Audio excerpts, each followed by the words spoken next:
Kerana nak mendapat keberkatan itu tadi. Kerana nak supaya Allah bersama dia. Sebab itu bila dia naik kereta, tentu dia akan membaca doa naik kereta, naik kenderaan. Begitu kata tadi, saat bila mana berada di dalam kedudukan mendatar itu, ada tasbihnya. Kedudukan menurun, ada tasbihnya. Kedudukan menaik, ada tasbihnya. Jadi tinggal lagi nak ataupun tidak saja kepada perkara-perkara tersebut. Jadi kalau dalam keadaan itu boleh berpahala, apatah lagi dalam amal-amal yang lain yang insya-Allah nanti kita akan bincangkan di sini. Maka gunakanlah kesempatan ini untuk kita terus mengungkapkan bismillahirrahmanirrahim dalam setiap apa yang kita lakukan. Baik.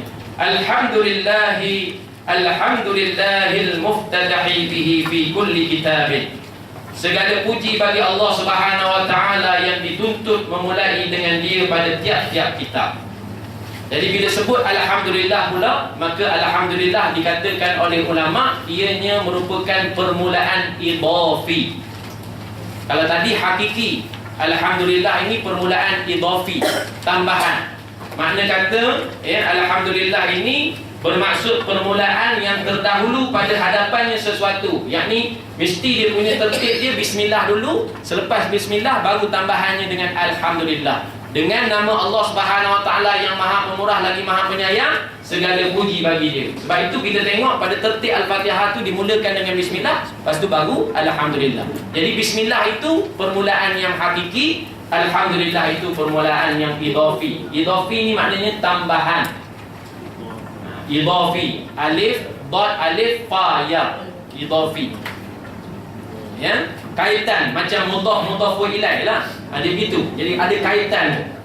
Jadi bismillahirrahmanirrahim dengan nama Allah Subhanahu wa taala yang Maha Pemurah lagi Maha Penyayang itu, maka idhafahkan, sandarkan kepada Allah SWT dari sudut pujian itu. Kalau kita dah katakan tadi dengan nama Allah SWT yang Maha Pemurah lagi Maha Penyayang, maka sandarkan kemurahan Allah Subhanahu wa taala dan kasih sayang Allah SWT itu dengan kamu memuji selayak-layaknya pada Allah Subhanahu wa taala. Mulakan dengan alhamdulillah. Itu. Jadi bila bab pujian ini, maka ulama menyatakan pujian itu terbahagi 4. Pujian itu terbahagi 4. Salah satunya dinamakan puji qadim kepada qadim, yang bermaksud pujian Allah terhadap zat kebesarannya.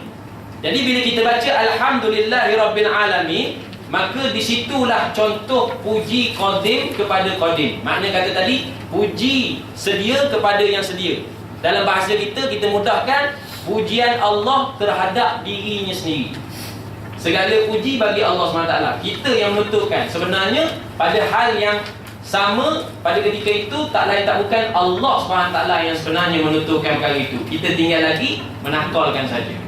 Jadi saat bila sebut alhamdulillah, itu menandakan yang Allah SWT sedang memuji dirinya sendiri. Itu namanya puji qadim kepada qadim. Yang kedua disebut puji qadim kepada hadis, iaitu dengan maksud pujian Allah kepada para hamba-Nya yang dikasihi. Banyaklah. Contohnya pujian Allah SWT kepada Nabi Ayub dengan menyatakan ni'mal abdu innahu awwab. Senikmat-nikmat hamba itu yang mana mereka kembali pergantungan mereka itu kepada aku. Contohnya Nabi Allah Ayub alaihissalam, saat diberi musibah yang begitu dahsyat, tetap hati, perasaan, jiwa dan segalanya Nabi Ayub serahkan pada Allah Subhanahu wa taala. Teruk musibah yang melanda Nabi Allah Ayub alaihissalam. Begitu Allah SWT menyatakan ni'ma ajrul amilin. Senikmat-nikmat balasan itu adalah bagi orang yang beramal. Jadi maknanya kalau kata kita nak memiliki senikmat-nikmat balasan di sisi Allah SWT, maka hendaklah kita menjadi orang yang amili. Bukan hanya berilmu saja, tapi beramal dengan ilmu tersebut. Ilmu tanpa amal, maka ianya adalah sesuatu benda yang sia-sia. Amal tanpa ilmu adalah kerja gila. Faham? Saya ulang balik. Ilmu Ya. Tanpa amal adalah sia-sia. Amal tanpa ilmu adalah kerja gila. Kita beramal tapi tak ada ilmu. Bila ditanya kenapa buat begini, tengok orang buat, tu kerja sia-sia tu namanya. Ya. Orang buat, saya buat. Kalau orang tak buat, saya tak buat. Jadi paksi sesuatu amal ibadah kita itu orang, bukannya kitab Allah, bukannya sunnah Nabi SAW. Ini permasalahan. Sebab tu Imam Ghazali kata, ilmu tanpa amal sia-sia, amal tanpa ilmu gila. Jadi Allah puji orang yang beramal. Jadi tinggal lagi hari ini kita nak tengok nantinya amal-amal yang boleh membuatkan Allah SWT memuji kita. Itu nama tadi, puji qadim kepada hadis. Seterusnya yang ketiga disebut puji hadis kepada hadis. Bahasa kita mudahkan, pujian manusia pada manusia. Hadis ni benda yang baru, makhluk lah, bukan hadis Nabi tu, kan? Ini hadis ni maknanya dalam pembahasan tauhid dia ada hadis dan juga qadim. Qadim milik Allah, hadis milik makhluk. Jadi ada juga pujian manusia pada manusia, yang ni tak layak. Pujian manusia pada manusia itu tak layak. Sebab itu, kalau sekiranya dengan pujian tersebut menyebabkan seseorang itu bangga diri dan sebagainya, haram dia terima pujian itu. Tetapi kalau sekiranya dipuji itu, saat dipuji tentang kemasyhurannya ataupun tentang kehebatan dan sebagainya, dia boleh balikkan pujian tersebut kepada Allah. Ya, silakan banyak mana pun mendengar pujian, tak ada masalah. Tapi kalau timbul perasaan di situ, rasa bangga diri, rasa diri itu sudah suci dan sebagainya, maka haram dia menerima pujian. Begitu. Pada hakikatnya manusia tak layak menerima pujian. Kenapa? Kerana dia bukan Allah. Dia bukan orang yang berkuasa untuk menciptakan itu dan ini. Pun begitu dikatakan, saya mencipta macam-macam inovasi dan sebagainya, maka kamu tinggal memperlengkapkan saja ciptaan Allah SWT. Kamu bukan mencipta. Nampak tak? Mereka cipta saja, bukan mencipta. Bahasa tu kena betul. Mencipta Allah, mereka cipta. Maknanya reka balik ciptaan tu. Kalau Allah SWT boleh buat manusia yang begitu hebat dan sebagainya pergerakan, maka hari ini datangnya robot. Maka kamu mereka cipta apa yang Allah SWT sudah pun tetapkan gitu, maka jadilah robot, bukan mencipta. Situ. Ya. Kita memang menggunakan itu, mencipta robot dan sebagainya. Mereka cipta. Allah Ta'ala lah buat dalam ni ada pakar-pakar bahasa dan sebagainya. Tapi pada saya yang saya faham gitu, kerana yang mencipta itu Allah SWT. Yang mereka yang tinggal lagi, orang kata memurnikan penciptaan itu, nak mengelokkan lagi dan sebagainya, kita. Allah SWT bagi akal. Dan akal itu tentunya dipandukan dengan hati. Hati itu panduannya mana? Allah. Gitu. Ya. Jadi tak dapat tidak, memang balik pada Allah SWT. Sebab tu kata tadi, bila seseorang itu memuji kita, maka kalau kata kita rasa bahawasanya tak boleh, maka balikkan terus pada Allah. Segala puji bagi Allah. Jadi macam Nabi Allah Sulaiman, saat bila mana istana Ratu Balqis itu dibawa kepadanya, maka pada ketika itu apa kata Nabi Sulaiman? Hadza min fadli rabbi liyabluwani aashkur am akfur. Ini daripada kelebihan Tuhan saya, untuk nak muji sama ada saya syukur ataupun saya kufur. Itu. Jadi bila di rumah kita besok, jangan tulis hadza min fadli rabbi saja. Tulis sekali tu, liyabluwani aashkur am akfur, dalam surah An-Naml. Bila tengok tu hadza min fadli rabbi, kita akan berasa ni memang kelebihan. Rasa gitu. Tapi bila tulis liyabluwani, datang ingat kita, Allah nak uji dia aku ni. Rumah besar, kereta besar, pangkat besar, apa segala besar dan sebagainya, Allah nak uji saja sama ada aku syukur ataupun aku kufur. Biar lengkap ayat tu. Ini kata guru saya. Boleh awak tulis, dia kata hadza min fadli rabbi tu, tak salah dah. Ini kelebihan Tuhan saya. Tapi kadang-kadang berasa juga tu, hebat saya. Gitu. Tulis tu, liyabluwani, biar panjang sikit. Di muka pintu rumah kita tu. Manalah tahu kau ada beli rumah baru dan sebagainya, kalau berasa nak tulis tu, tulis panjang sikit. Biar kita sedar, liyabluwani aashkur. Yang tu poin dia. Yang fadli rabbi ni memang telah dah. Poin dia tu, nak uji aku syukur ke aku kufur. Itu kan? Jadi ini tugas kita lah dalam nak menjaga amal tu, supaya amal kita tak rosak. Kalau kita berasa gitu, nanti kita amal kita terus jadi rosak. Orang yang merasa bangga pada diri sendiri, amal dia totally rosak terus. Walaupun dia semayang bang, walaupun dia puasa hebat mana, puasa Ramadan hebat, puasa sunat hebat dan sebagainya, tapi berasa suci diri dia tu, hebat dia ni, mujuk dia tu, rosak terus. Sebab ada 3 kejahatan hak memang kalau menempel pada diri manusia, maka rosak terus yang lain. Tak sah nak tunggulah kejahatan-kejahatan yang lain. Ada saja hasad, ada saja riak, ada saja ujuk, rosak habis. Pun begitu tak tunggu 3, ada saja riak, rosak. Ada saja hasad, rosak. Walaupun riak tak ada, walaupun kata ujuk tak ada, ada ujuk saja, riak tak ada, hasad tak ada, rosak juga. Jadi nak kena jaga. Jadi macam mana cara nak jaga? Macam-macam cara lah nak jaga tu. Jadi antara caranya tadi, bila orang puji kita, maka tolak terus pujian tu pada Allah SWT. Kan senang, neutral terus diri kita. Kalau tidak kita akan berasa memang pun saya memang dia gitu. Setan ni dia ada masa-masa dia terus minta je. Tak kira orang tu lebay ke, serban besar ke, berjubah ke, bertutung lituk dan sebagainya, dia datang, dia beritahu memang kau bagus, memang kau layak terima tu. Kita buat nampak? Jadi kalau kata kita tak pandai nak counter balik tu, maka bermasalah pada kita. Dia akan datang pula lah hasad, dia akan datang pula riak dan sebagainya. Start daripada ujuk saja. Na'udzubillah min zalik. Itu jaga-jaga. Sebab tu mana jadi saya sebut ni supaya kita faham saja dalam bab pujian tu ada 4 perkara. Yang mana layak, yang mana tak layak. Yang pertama layak lah. Yang kedua pun layak. Yang ketiga ni tak layak. Yang keempat layak balik, iaitu puji hadis kepada qadim, yakni puji makhluk pada Allah SWT. Itu layak. So ada 3 yang layak, 1 je yang tak layak. Jadi bila 3 lawan 1, maka mana yang terlebih layak? Di situ 3 lawan 1 tadi, maknanya puji nombor 1, puji nombor 2, puji nombor 4 itu yang layak.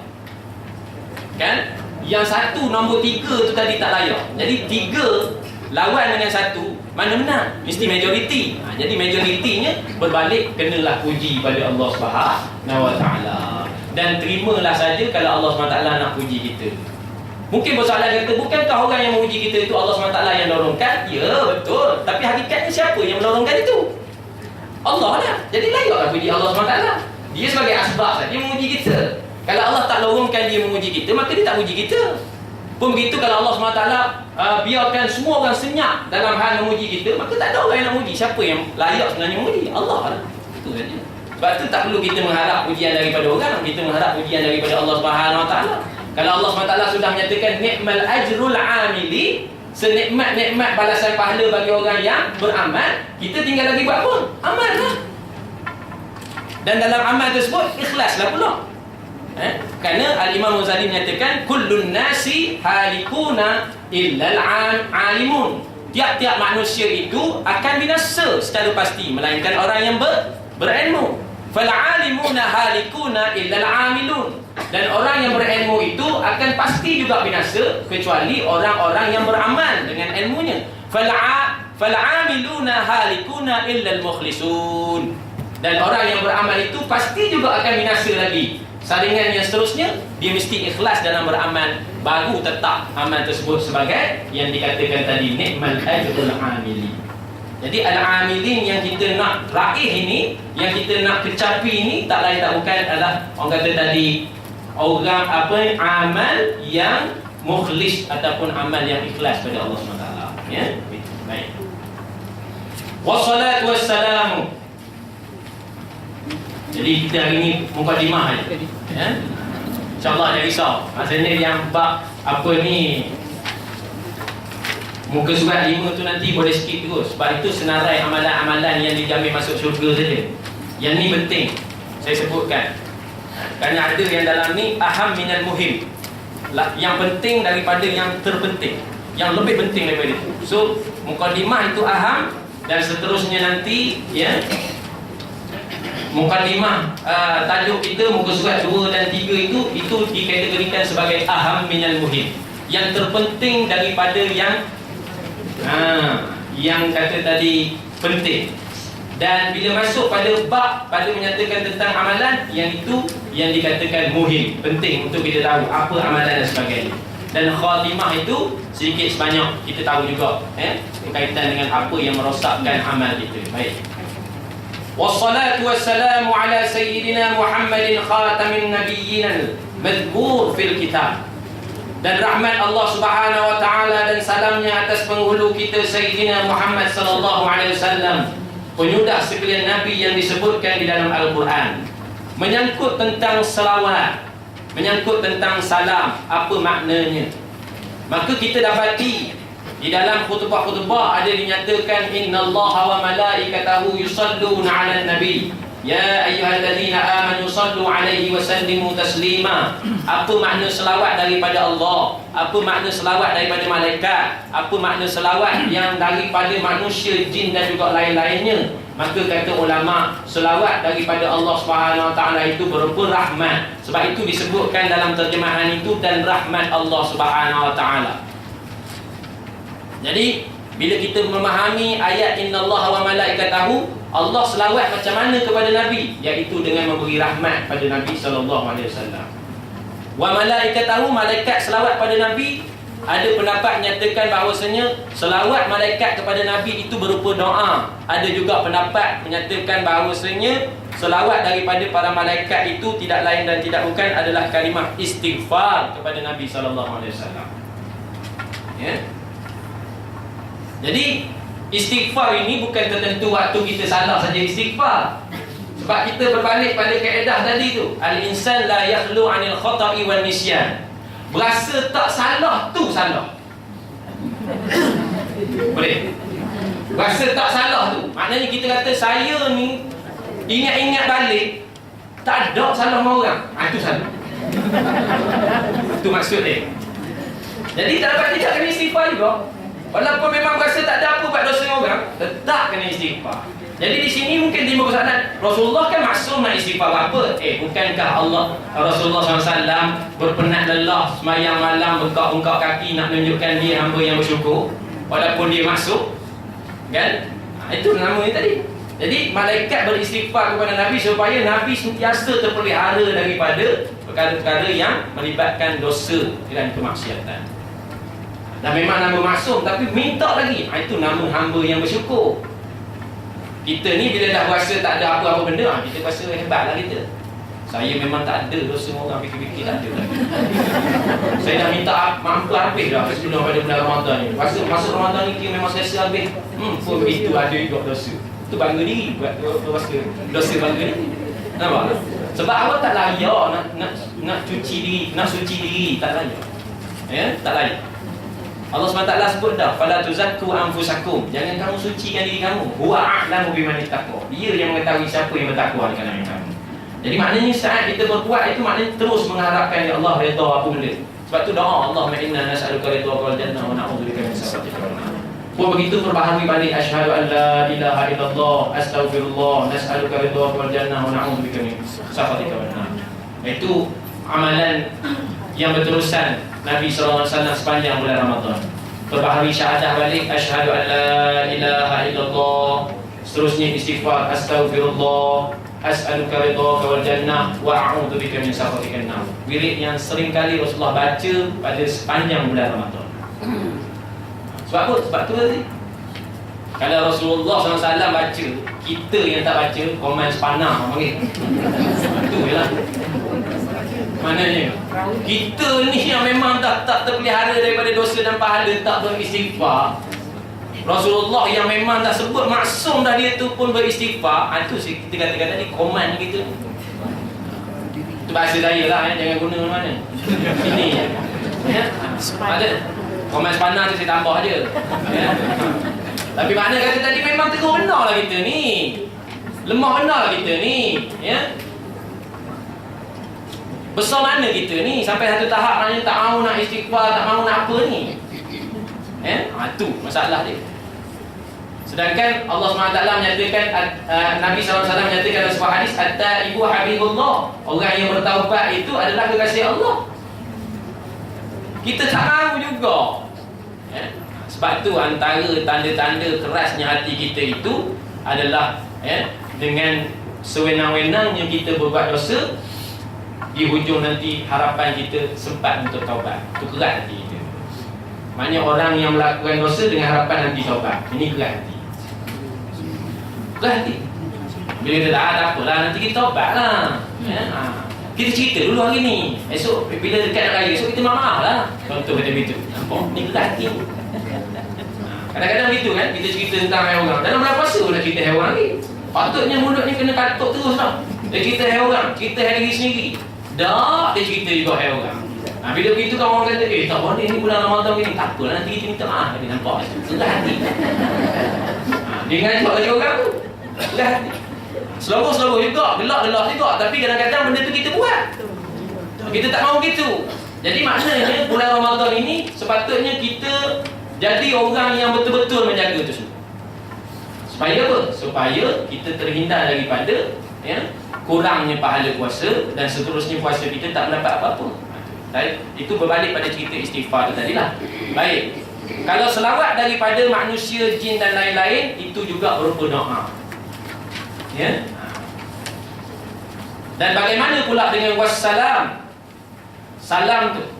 Jadi maksud salam di sini, mudah-mudahannya Rasulullah SAW itu diberi haluan yang elok, kata ulama.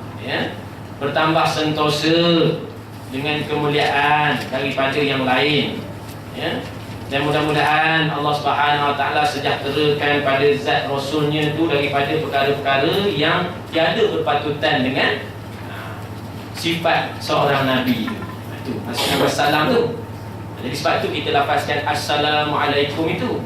Kita mendoakan supaya dia dapat elok, dia bertambah sentosa, dia bertambah kemuliaan. Itu faham situ. Kerana dalam keadaan kita bersalawat pada Nabi pun kita sebut itu, wassalatu wassalamu ala asyrafil anbiya'i wal mursalin dan sebagainya. Kita doakan itu, maka bila kita sebut Assalamualaikum pada orang, pada assalam itu sendiri sudah pun termaktub di dalamnya dengan doa yang mana kita mohon pada Allah SWT yang bersifat dengan sifat assalam itu agar sentosa hidup kawan kita, agar elok haluan dia, agar Allah SWT sejahterakan pada zat dia itu daripada perkara-perkara yang tak patut. Itu ada dia.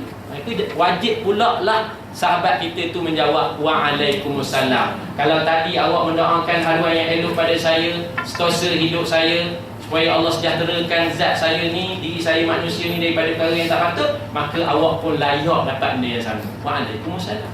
Sebab tu yang beri tu sunat, yang jawab tu wajib. Pasal yang ni dah bagi apa orang kata tadi, doa pada dia, maka dia wajiblah balas balik gitu. Ya. Baik. Wa ala alihi wa ashabihi al-hadin lis-shawab wa ala at-tabi'in lahum bi ihsan ila yaumil ma'ad. Dan atas keluarganya dan sahabatnya yang menunjuk akan kita bagi agama yang sebenar-benarnya, serta atas yang mengikut bagi mereka iaitu dengan cara yang baik hingga ke hari kiamat. Wa ba'd. Ya. Dan selepas daripada bismillah, wa ba'du ni makna kata tadi, selepas daripada bismillah, daripada alhamdulillah, selepas daripada wassalatu wassalam itu, maka baru kalam saya. Yang tadi itu semuanya kalam yang dihadapkan kepada Allah Subhanahu Wa Taala. Lepas tu makna tertib gitu. Jadi kalau kita berucap ke apa segala, kita tak boleh terus saja terima kasih, kita ni mesti ada dulu lafaz itu. Sebab tu dalam khutbah mesti ada alhamdulillah tu sebagai ada. Ya. Jadi tertib bila kita berbicara tu, tak ada datang-datang je. Terima kasih saudara pengurusi majlis kerana menyebut saya gitu. Alhamdulillah tak mana, bismillah alhamdulillah tak mana, selawat dan Nabi dah. Ya. Jadi terima kasih jemput saya ni. Jadi terus pada ceramah tak boleh. Jadi dia kena ikut tertib tu. Itu adab. Adab itulah yang memberikan keberkatan lagi pada majlis. Ataupun adab itulah yang memberi keberkatan pada ilmu yang kita belajar. Sebab tu benda ni ditekan oleh para ulama terdahulu. Kadang-kadang ilmu tak banyak mana belajar dalam satu hari, tapi ditekankan tentang adab. Maka di situ keberkatan. Macam ni lah. Mungkin rasa bosan kan, pasal baru muka dimah. Kat pukul 10 muka dimah je. Kan? Itu telahan saja. Kalau tak, bukan nasihat satu huruf, tapi kena faham. Bila cerita tentang ilmu, mesti melalui adab-adab itu. Kalau tidak, tak ada keberkatan. Kita bukan nak kerja, orang kata tadi, habis satu nota ni, tapi kita nak supaya kita faham apa yang kita tahu ni, balik nanti kita cerita pula kepada anak, isteri kita ataupun pada cucu kita dan sebagainya. Ni yang nenek belajar. Bismillah tadi ada gini-gini. Dulu awak belajar Bismillah saja kan? Nenek belajar Bismillah ni permulaan hakiki gini-gini. Salah. Itu nama ilmu. Kan tidak apa guna buat kuliah ilmu ni. Maksudnya habis dia kuliah tutup, esok datang pula bawa balik nota. Tak ada guna. Tu. Saya punya style lain sikit. Kalau orang lain lah. Maksudnya tak boleh lah sama. Kalau tidak tak ada variasi lah. Orang pun boring. Ustaz ni sama je dengan tu. Bukanlah kita nak mengangkat diri, tidak, tapi nak kata tadi gitu. Saya memang gitu. Sebab tu kuliah saya jangan saya tak ada benda yang saya bawa. Mesti saya bawa sesuatu. Sebab apa? Saya tak suka cerita kosong-kosong. Pasal dia takkan ada sistem kat situ. Supaya maknanya apa yang saya baca, apa yang saya lontarkan kepada para jemaah itu, saya pun dapat amal. Bukan maknanya kerja suruh orang amal yang lupa pada diri sendiri. Dah. Ni benda yang saya cakap ni, saya pun kena amal juga balik nanti. Ya, kena kenal dulu. Aku tiba tak buat je, kena kenal balik. Kadang-kadang benda tu berlaku pada kita. Maknanya kita dah belajar, aku tak buat lagi benda ni. Tadi aku dah belajar, dah Bismillah ni kena gini-gini, nak dapat berkat tak buat lagi. Kena buat. Situ timbulnya kesedaran. Sebab tu kena ada ilmu. Baik. Dan kemudian daripada itu maka saya al-fakir. Al-fakir di sini bukan kategori fakir miskin tu. Al-fakir di sini makna kata tadi yang berkehendak pada Allah. Kita ni al-fakir. Jangan jadi macam Yahudi. Yahudi mengatakan bahawasanya Allah tu fakir, kami kaya. Sebab tu dalam surah Al-Imran, muka surat yang terakhir tu Allah SWT sebut tu, laqad sami'a Allahu qaulal ladzina qalu innallaha faqirun wa nahnu aghniya. Allah SWT betul-betul mendengar siapa-siapa yang menyatakan tentang Allah tu fakir, dia kaya. Sebab tu Yahudi punya perangai, dia kata Allah mesti ikut kami, bukan kami ikut Allah. Pasal Allah tu miskin, kami kaya. Ni sanaktubu ma qalu, kami akan tulis benda-benda yang disebutkan itu. Jadi kita ni al-fakir, semua al-fakir.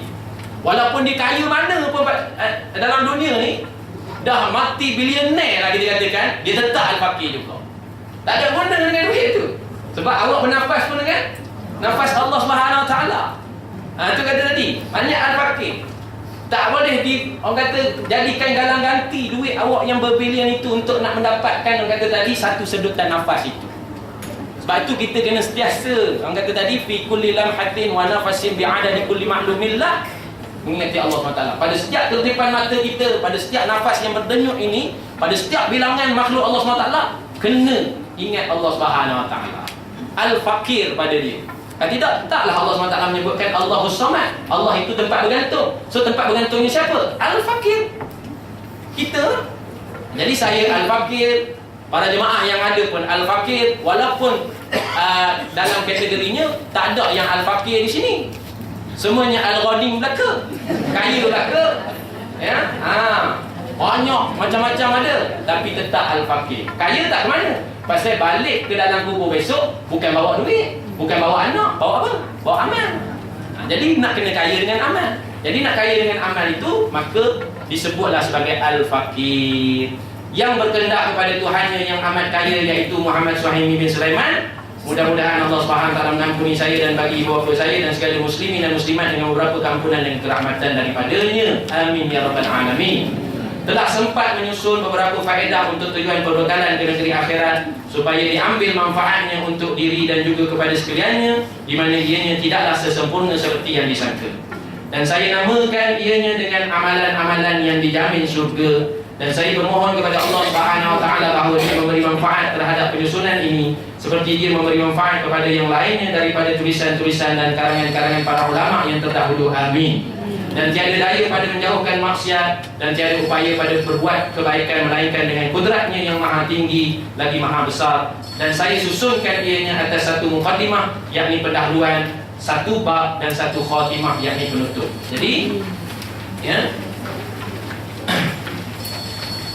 Jadi dalam nota ni saya susun ianya bermula daripada satu muqaddimah pada muka surat 2, 3 dan seterusnya yang keempat. Dan seterusnya ada satu bab yang mendasari tajuk yang diberikan kepada saya, iaitu pada menyatakan tentang amalan-amalan yang dijamin syurga oleh Rasulullah SAW. Muka surat 5 sehinggalah kepada muka surat yang ke-10. Dan seterusnya saya susun juga satu khatimah, yakni penutup pada bicara kita nanti, iaitu pada menyatakan tentang perosak kepada amal soleh, bermula daripada muka surat 11 sehinggalah kepada muka surat yang ke-16. Itu dia punya bentuk penyusunan yang saya buat di dalam nota ini. Jadi kita tengok kepada mukadimah muka surat yang kedua sedikit, dan insyaAllah nanti kita akan sambung pada besok harinya dengan izin Allah SWT. Baik. Bismillahirrahmanirrahim. Qala al-musannif rahimahullahu ta'ala wa nafa'ana wa iyyakum bi'ulumihi fid dharain amin ya rabbal alamin. Ini suatu mukaddimah pada menyatakan tentang pentingnya amal soleh. Di dalam surah Al-Munafiqun, surah yang ke-63 ayat yang ke-4, Allah Subhanahu wa ta'ala berfirman yang bermaksud, dan apabila kamu melihat mereka, yakni orang munafik, engkau tertarik hati kepada tubuh badan mereka dan kelakuannya. Dan apabila mereka berkata-kata, engkau juga tertarik hati mendengar tutur katanya kerana manis dan fasihnya. Dalam pada itu mereka adalah seperti batang-batang kayu yang tersandar, yakni tidak terpakai kerana tidak ada padanya kekuatan yang dikehendaki. Mereka yakni munafik kerana merasai bersalah, sentiasa dalam keadaan cemas sehingga menyangka tiap-tiap jeritan atau riuh rendah yang mereka dengar adalah untuk membahayakan mereka. Mereka itulah musuh-musuh yang sebenar-benarnya, maka berjaga-jagalah engkau terhadap mereka. Semoga Allah Subhanahu wa ta'ala membinasakan dan menyingkirkan mereka daripada rahmatnya. Pelik sungguh bagaimana mereka dipalingkan oleh hawa nafsunya dari kebenaran. Jadi di sini Allah Subhanahu wa ta'ala minta kita perhatikan betul musuh kita yang kata tadi jarang kita sedar. Yang kata musuh daripada kalangan orang kafir itu nyata. Musuh Allah nyata, musuh Nabi nyata. Tapi dalam keadaan itu ada juga yang dikatakan tadi musuh yang tak nyata, iaitu orang munafik. Kerana orang munafik ni nak kata tadi semayang sama semayang kita. Orang Islam, orang kafir tak sebut munafik pula, sebab dia dah kafir. Itu kena faham itu. Kenapa orang kafir, kita nak kata pada orang kafir, dia ni munafik ni, tak usah cerita lah pasal dia kafir. Nanti kita cerita orang Islam yang kata tadi mulut mengatakan beriman tapi hatinya tidak, itu munafik. Jadi munafik ni Allah SWT lontarkan masuk pada darkil asfali minan nar, dasar yang paling bawah daripada api neraka. Kenapa? Lebih teruk daripada yang kafir sebenarnya. Situ. Jadi Allah minta kita berhati-hati dengan orang-orang munafik ni. Ya, seperti mana Allah SWT meminta kepada Rasulullah SAW supaya berhati-hati dengan mereka. Dialah musuh yang sebenar-benarnya. Ya, musuh kamu yang lain tu nyata dah, tapi ni yang sebenar-benarnya, yang merosak daripada dalam hak ni. Ya, baik. Dalam ayat di atas Allah Subhanahu wa ta'ala menyatakan bahawa di antara manusia yang begitu mengagumkan dan sepertinya di mata manusia lain dialah orang yang paling sempurna. Bila dia tampil di hadapan manusia, maka penampilannya begitu memukau, baik kerana wajahnya yang gagah ataupun kerana penampilan fizikalnya yang tanpa cacat. Semua orang ketika melihatnya akan berharap sekiranya kesempurnaan itu mereka miliki pula. Kadang-kadang kita terpanah dengan panahan keadaan mereka ni, rasa nak ikut, tapi sebenarnya tak ada apa. Itu yang dikatakan tadi, ibarat kayu yang tersandar, tak ada guna. Kita ikut tu tak ada dapat redha Allah, bahkan dapat kemurkaan Allah SWT lagi. Hari ni lah yang kata-kata kita nak ikut sangat. Kalau Jepun pandang ke barat kerana kemajuan, kita pandang ke barat kerana kenapa? Kita pandang ke barat. Dulu disebut Jepun pandang ke barat kerana kemajuan. Nak tengok kemajuan tersebut, maka Jepun absorb segala kemajuan yang ada di barat itu, dan seterusnya dijana di negaranya. Tapi macam kata kita pula hari ini memandang ke barat itu untuk nak absorb apa sebenarnya? Absorb segala budaya yang teruk, budaya yang memang kata tadi tidak diredai oleh Allah SWT. Bukan nak kata di barat itu semuanya buruk, ada yang baik, tapi kita tak ambil yang itu, kita ambil yang buruk ni tadi. Sebab itu hari ini menjadi-jadi pula keburukan itu di dalam negara kita. Na'udzubillah min zalik. Bermacam-macam hari ini. Gaya, meniru gaya itu, meniru gaya ini, cara hidup dan sebagainya. Tak mahu lagi kepada cara Islam dan sebagainya. Macam-macam. Jadi kita, orang kata tadi, menyedut segala benda yang buruk daripada barat. Sedangkan banyak benda-benda yang baik daripada barat yang boleh kita sedut. untuk tujuan meletakkan Islam itu pada tingkatan yang sebenar. Tak begitu kita. Orang lain pandang kemajuan, orang lain pandang kepada sistem dan sebagainya, tapi kita tetap berada dalam kepompong kita sendiri, tak beranjak dan sebagainya. Kadang-kadang kita meniru benda yang salah. Sebab tu dalam hal ni Syariat Arab nyatakan sepatutnya kita ni meniru benda-benda yang mulia. Fatashabbahu illam takunu mislahum. Hendaklah kamu meniru gaya hidup, perlakuan para ulama walaupun kamu tidak serupa dengan mereka.